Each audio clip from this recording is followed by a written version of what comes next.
morning and welcome to Mental Health Matters with me, Dr. Audrey Tang. My co-host is Judith Crosier, and this year, World Mental Health Day has been on mental health in the workplace. Now, this gives me a whole lot of joy because when I did my PhD back in 2012, I studied mental health in the workplace. I looked at burnout, in particular burnout facing frontline professionals such as teachers and nurses and so on.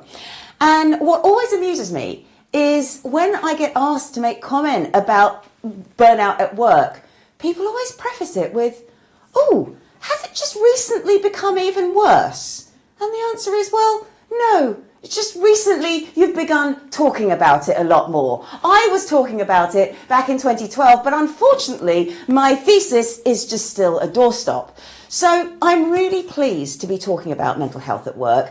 It's why we have a lot of guests who talk about this particular issue, and today's show will include some of the pieces of advice that they have given over the last year of this show. But today, we're really lucky because one of our viewers has written into us, and in today's show, I want to be discussing his story. So let's head over to the main studio. Morning, Jude. Good morning. How are you? I'm well, thank you. I am relieved we're finally talking about mental health at work as a matter of course. Absolutely. For you, how has your mental health been in the workplace? Because I know you've had a varying amount of careers. Has it differed depending on the circumstances that you have been in? Yes, it has. There's two areas where my mind goes to. So one is recruitment, so very sales driven. Yes. And the other one is teaching, which you know both areas really well. Teaching was frustrating because apart from the exhaustion of the job, which teachers always talk about, and it is real. Yeah. And other jobs have the same relentless nature to them as well, and other jobs have the same exhaustion, but you know, it is very real in teaching. If you don't get the support from above, if you don't get support from everywhere, really, that can really feed into it, and over time it really wears people down. Probably a lot of people watching will recognise that, and certainly the three of us do.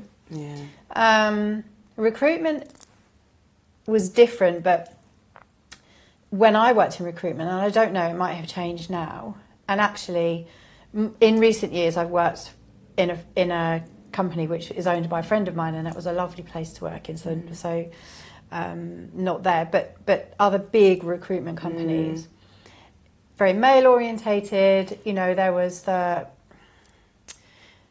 females just had to put up with a lot and weren't allowed to question it, and were ridiculed if they did. So it was a very different reason to affect mental health, but both were very affecting. And you know, before that, I worked for a bank and had the best 7 years of my life in terms of I loved the work, I loved the people, I loved the environment and everything. So you know, it is the answer to your question. Because you bring out a lot of different points there. You've got the people, you've got the workload, you've got the environment. Yes. And all of those make a real difference. Yes. And there's just one more before we go on to our guest's experience. You also work from home now because a lot of us had to because of the pandemic, and things have changed in the workplace. Does that bring its own issues as well? For me, no. I absolutely love it. Yeah. I can see why people are lonely. I can see why people really miss and crave the human contact. Sure. But I'm really lucky in my work that I get to do this as well. So I come here and I'm with some lovely people here. And also in my job, although I am based at home in the office and I have a proper office set up at home and everything, I'm out and about in the community. Yeah. But I can see that if you're 100%, 5 days a week, all day, every day in your office and there's nobody around, then I can see that that's a really difficult environment as well. So, and that's a relatively new thing that I think people are just starting to kind of learn how it's good, but also has drawbacks. Yes, absolutely. And it's what's really nice about this viewer that's contacted us. His name is Dave, and he is a tradesperson. So he goes into other people's homes. He's a plumber. He fixes everything. And he's been working in people's houses since he started as an apprentice in 1973, which is Wow. lovely. And he's been self-employed for 30 years. Gosh. But what he does is he raises a key point, which is something that we don't think about enough. And that is somebody who doesn't have an office space but goes into other people's houses. Because you're going into somebody else's environment. And for some, working from home, home's a safe space and it's lovely. Yes. For others, it really isn't. Yeah. And so one of the key things that he says, and I'd like us to just reflect on this and maybe discuss this for this first bit, is the things that affect me are seeing people living in dirty houses. They don't clean up, but they can buy the latest iPhone or have new tattoos, but their kids have nothing. Oh. I see many people who have no money. They need a repair, but they can't pay, and I usually repair for free. That's something we do need to talk about as well, so I do want to hold that point. Many people are living in stressful lives and look to tell me their problems, the informal therapist.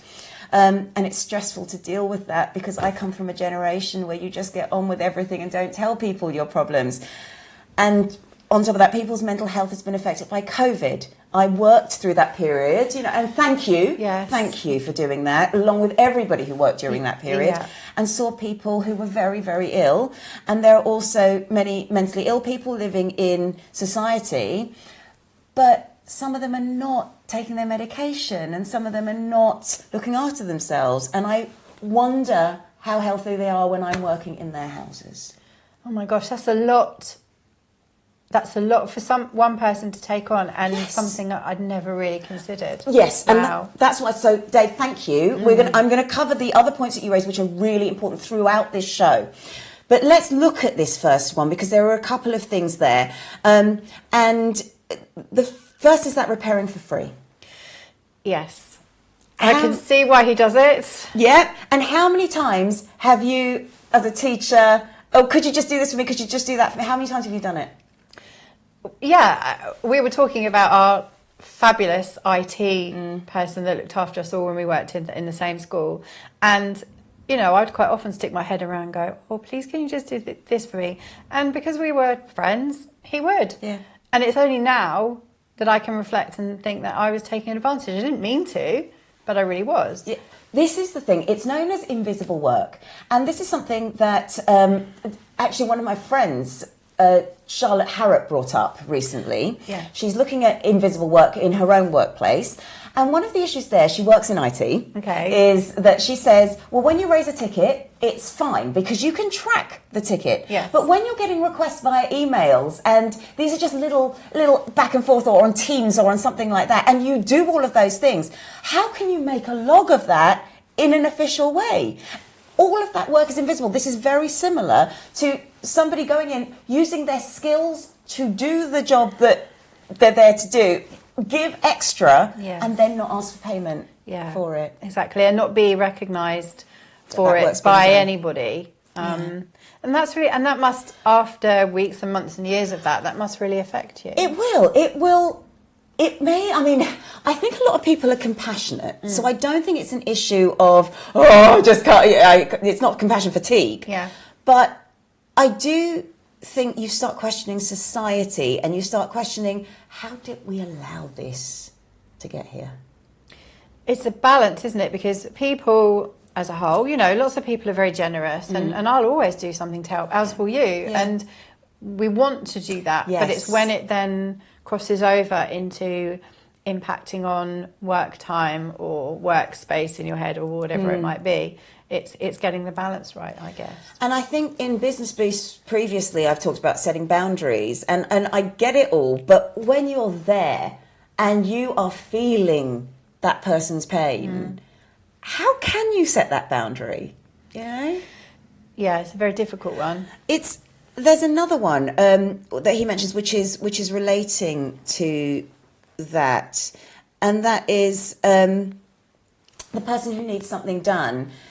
The one that pulls at your heart is the little old lady with a broken boiler, and he actually asks rightly, "Do you have to make time for them?" And of course, I know his answer is, "Of course you do." But It's difficult. I'm just thinking of solicitors and outreach workers. They Yeah. quite often do a lot of pro bono work. Yes. So I think if you do, I don't know, in your head you've got 90% of the time here, and then you've got another little 5%, and you go actively decide that is going to be my pro bono work and help people that can't afford it. Maybe that's okay. Yeah. It might be just the little, can you just do this, like you said? Yeah. That then tips you over. I think that's a really nice point, is where your boundaries are is this much pro bono. It's Yeah. almost accepting you're going to do it Yeah. and then setting that time aside to do that. That's something which I'd like to throw out there. Is that something that you could do? Is that something you have done? Yes. And how has it worked for you? Because that's something that would be really interesting to hear from you. So that was the one point, was invisible work. The other point is people having stressful lives. We had our organiser, Lindsay Harrison, come on. Yes. Now, I know we didn't cover hoarding, but that can happen. And when you're wanting to go in to fix the boiler and you're literally having to climb over stacks of paper or clothing, it's dangerous for you. You're in someone else's house and you're seeing all of this. Yes. I mean, how would... It's funny because it literally, and I'm not making this up, we had our boiler serviced and repaired yesterday. Yeah. So we had the plumber come in to do our boiler. Yeah. And my husband, he went out, and as he went out, he said, I've cleared the utility room, the plumber can get in. Well, I went down. There was literally underneath the boiler, shoes. I mean, it was a mess. So I had to then clear it all again. Yeah. So he just didn't see that. And I think that's what happens. You don't see it. So... that must be a huge issue, and a lot of plumbers and other tradesmen, their time must be spent clearing so that they can access what they're there to do. I think that's really interesting as well, because when you've walked into that, Yeah. say you hadn't cleared it, Yeah. and say it was maybe worse than that, Yes. and you're having to climb over things. Yeah. How do you manage that as an individual, where you're not there as a clinician, you're there to do a job, Yes. and so you're not there to give that person the help they need for what's clearly a hoarding disorder or something like that. No, and I think if you're in that position, you're going into someone's house and you see that, I think you must just say, oh, it's fine, don't worry about it, or I can work around it, or, because what else can you, unless you are like Lindsay, who's been employed specifically to deal with that. Yeah. It's... I think this first part of today's show has raised far more questions than we're able to answer just yet, but stay tuned. What we're going to do is go to break, and when we come back, we're going to open with previous guest Arthur Diejomaoh, who talks about men's mental health in the workplace, and he's going to be giving his top tips for mental health at work. First of all, mental health matters, and what I will say is the balance is pretty important. But it's not something you find, it's something you have to create yourself. You need to create that balance for yourself. We should encourage open conversations and a supportive environment. There are a tsunami of tools out there, but at the end of the day, you need to find out what works best for you.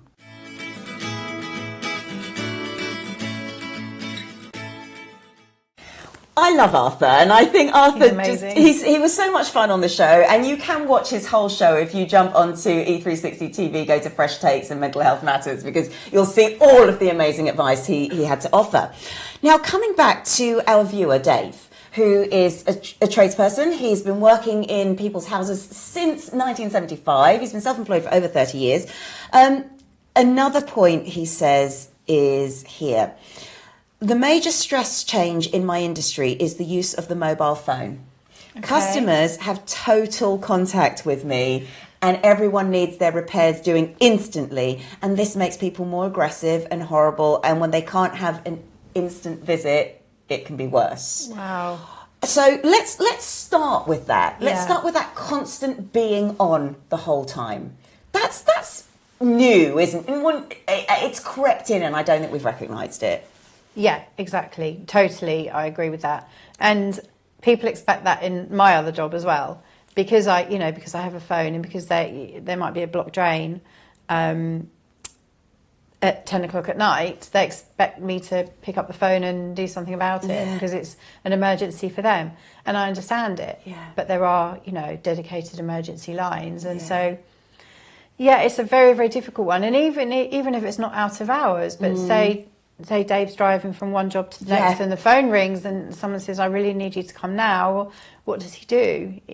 And even if he knows that he has to just get to where he was going, then he's got this niggle and then it's there. Oh, I've got to call that person back. Oh, I must go and see them. And it adds to the stress, and I can really see that. It does, and it's all very easy, again, to say set boundaries, but then if people are leaving irate voice messages and things like that, a lot of what we say is really healthy behaviour is really hard to do in practice.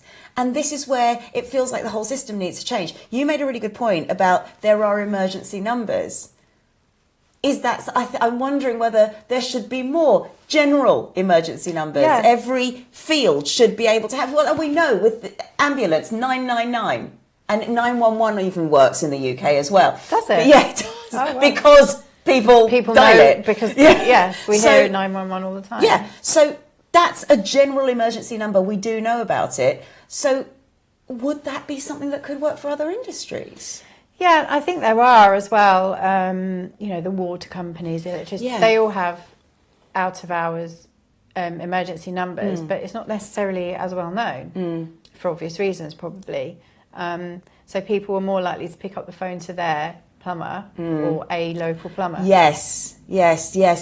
And whether we're talking about people going into, so tradespeople going into other people's homes, or whether you're talking about a workplace that needs to change because their staff are feeling really overwhelmed, introducing that change, whether on a societal basis for the freelancers out there or on just an organisational basis, that is really hard. It is, because everyone's used to doing something a certain way, and there's always resistance to change, isn't there? Whether it's for the good or bad. And the whole thing about, I think, resistance to change is people pass it off with a platitude. We've always done it that way. We've always done it.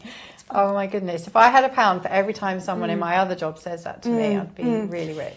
Here's an interesting question. Can it be done? So what have you seen, if anything, over, say, the last 10 years, where there has been a definite, clear change? In work practice? Yeah. Gosh. I know it probably has thrown up other problems. Yeah, that's a really interesting question. I think a general thing is the informality of things. People are very informal and more expectant that you're going to do things for them. So that's definitely a change for the worse because we're more accessible. Yeah. I think one change that should be for the better is that they have brought in well-being plans and employee assistance programs and well-being days and well-being training. Should be better. And in some places it is, but that doesn't even touch freelancers. Where does your freelancer go to get that kind of support? Now, there are some, like Mind will do causes. Charities are out there doing causes. Right. So you can actually go there, and if you want extra support for your own well-being, a lot of charities do have places that you can turn to. That's good. But when it comes to the workplace itself, what you get is a lot of these initiatives, but they're not actually interventions. They're box ticking. Yeah. So whilst, and I get how freelancers are feeling, well, what about us? I even look at organisations and say, well, they've got all of this, but actually, is it working? And workplaces where I've worked, where they brought in wellbeing initiatives, they don't work. They don't work. But that's a sweeping statement, but it's true. And I'm sure that, and we've had guests on that do implement them, and they're amazing. Yeah. So they can work. It depends how you do it. I think that's exactly it. I think it's exactly it. It depends on where you do it and who's doing the implementing. Yeah. So on that note, we're going to go over to leadership consultant, in fact, Susan Popoola. And she came on the show previously to talk about her work, which is about integration of cultural sensitivity in the workplace, even when bosses are quite resistant to it. And she is going to give us her top tips for leadership. I'm going to give 3 top tips for leaders. First and foremost, know your why. Know why you're doing what you're doing. What's the purpose, why it interests you, because that's what will get you up each morning. And when things go wrong, it means that's the reason why you continue to focus and continue to do what you're doing. Have a support team around you, people that you can rely on, whether that's people outside of your organisation, mastermind, people that support you, dare I say, like myself, and employees, family, or what have you. But make sure that you've got a good support network around you to enable you to do what you do effectively.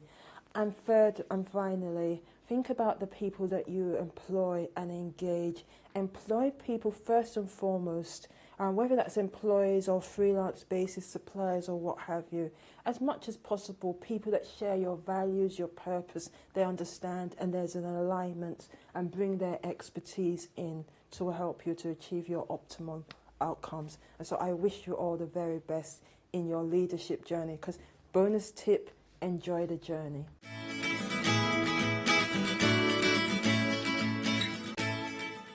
Welcome back to Mental Health Matters. We have been talking a lot about workplace well-being, which is great to be able to talk about finally and have it much more publicised, because it is an important place where you can implement well-being interventions. But as our viewer Dave has said, who wrote into us to ask us to cover this, which he was so right to do, so thank you, Dave. What about freelancers? What about people who don't have a fixed place of work, where they are reliant on bigger governmental changes to actually make the difference for well-being for them, but also when they work in other people's houses, which can be very unsafe environments for them. So thank you, Dave, for writing in. Now, when I was speaking with Dave to get the research for this show, I did ask him, what do you think can be done about it? And this is his response.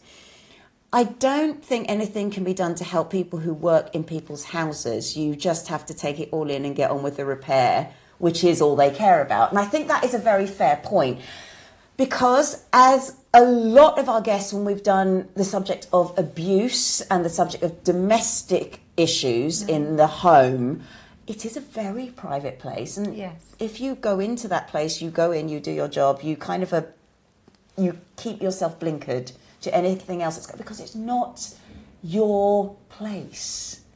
I think it does become a question, and maybe this is something for another guest on a show later on, is if you do see something which does need to be reported. Yeah, if there's something really troubling. Yes, yeah. But even there, Northamptonshire Domestic Abuse Service, Refuge, Women's Aid, there are places that you can go to reach out as well. So please remember that. So that's one thing. And the other thing he said was, I think the only way for people like me is to have a good partner and a good friend. Yes, and I was thinking that, because I was thinking, like other, for example, counselling. Yeah. So if you're a counsellor or a coach or you work in psychology, you would then go and offload to a colleague. Yeah. So I was thinking, actually, Dave and everybody else doing a job like that needs somebody to offload to, because otherwise you must just get your head fuller and fuller of everything that you experience, and then where does that go? But I think related to that is, if you have an office, it is easier to find people to offload to. Yes. When you're a freelancer, and I come back to when I've been a freelancer since 2014, so 10 years. During the pandemic, when everybody was working from home, was the first time I felt like I had friends for ages. Because working on your own, you don't see anyone. You're in your house, you're doing your thing. And for the first time, I was actually getting WhatsApps, and people were chatting, because they were all at home as well. They weren't working. But we can't wait for a pandemic. So where do you go if you are a freelancer? There are forums, I think, that you can jump onto. There are meet sort of groups and things, but I don't know whether that's enough. I don't know. I mean, in my local area, there are business networking groups or business meetups, not necessarily for networking, but just for chatting. Yes. So quite often done at breakfast time, or even, earlier. Yeah. So that's nice. But then if you're not that type of social person, that might not be right for you either. Yeah. So I think a really good friend or a partner or even a dog, just somebody just to offload talk to. And again, it's the business meets are actually really important, and there's a few that go on in Bedford, there's a few that go on in Northampton, and Northampton do an after-work one.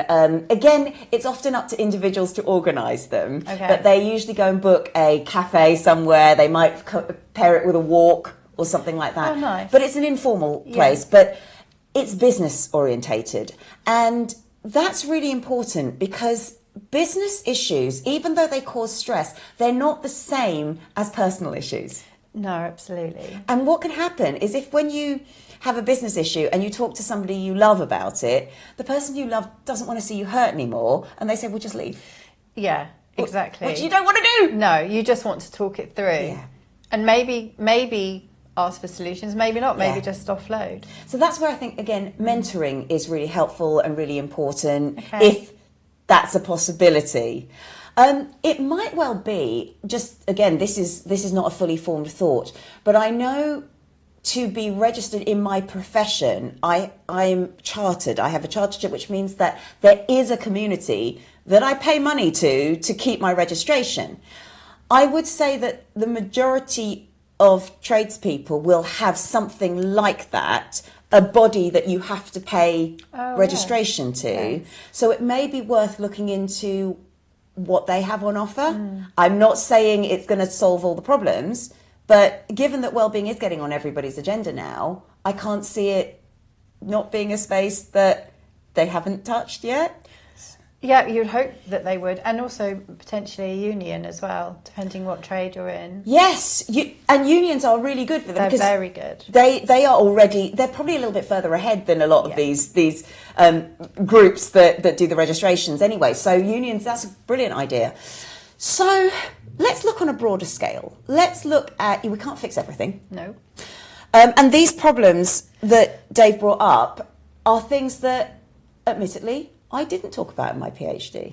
They're not immediately things that come to mind, which means that if it's taken 10 years to get the general workplace stuff out there, how long is it going to take to get this stuff out there?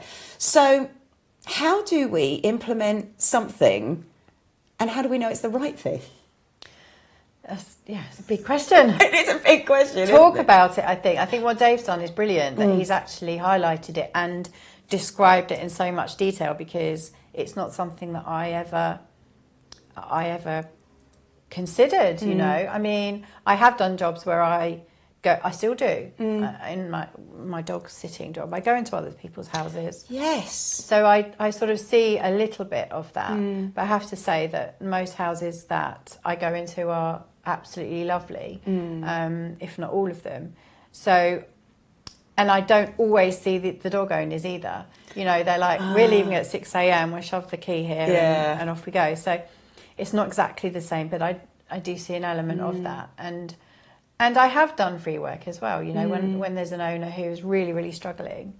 So, I've touched on it, but I don't see it every day and multiple times a day, like Dave and like other people. Yeah. So I think talking about it is a start. I think that's right. Raising awareness of everything is just really important, which is why we do this show. It's just to put these things out there. I am reminded of a previous guest, Dr. Stephanie Fitzgerald. Oh, yes. She's the author of Reworked, and actually there's no better title than, you know, reworking what's going on right now. And one of the key things that I remember from her conversation, which we are going to share again with you because this was such a key point, was she said, with change, is it a leaky ceiling or is it a muddy puddle? Because with a muddy puddle, sometimes you've just got to stop, take a step back, wait for the waters to clear and see actually what really needs to be done. So we may have a lot of people saying, this needs happening, that needs happening, but actually if we stop and actually reflect on it properly, we may find out that there's common themes and fixing one thing is going to fix everything else. But she said, or is it a leaky ceiling? And if it's a leaky ceiling, even if it's just one person that's brought that up, that needs to be fixed. So let's head over to Dr. Stephanie Fitzgerald. I heard a really beautiful analogy recently, which was about the difference between muddy puddles and leaky ceilings. And it was saying some problems are muddy puddles and you need to stop churning them up to see what's going on. You need to step back and review it and take a look at it and everything will become clear. So rather than keep staying in the middle, keep trying, keep, doing something, it's recognizing, okay, I'm going to step back. And yet some problems are leaky ceilings. And we were all a bit guilty of, oh, that ceiling's leaking over there, that's a slow drip or that's a strange stain on the ceiling. I'm just going to ignore it. And of course, we know that if you ignore a leaky ceiling, it's going to get worse, it's going to spread it. So eventually the ceiling's going to come down. So you have to address problems. So I really like that analogy. That was because beautiful. I thought actually, Good. So I would be tempted again to start by stopping. You've recognised there's a problem. What is it about that problem? And is it a muddy puddle? Do you need to stop working so hard, stop trying, stop, just and see what happens, see if it clears? Or is it a leaky ceiling where actually you've been ignoring it for quite a while and now it's dripping on your head and you need to do something about it? So.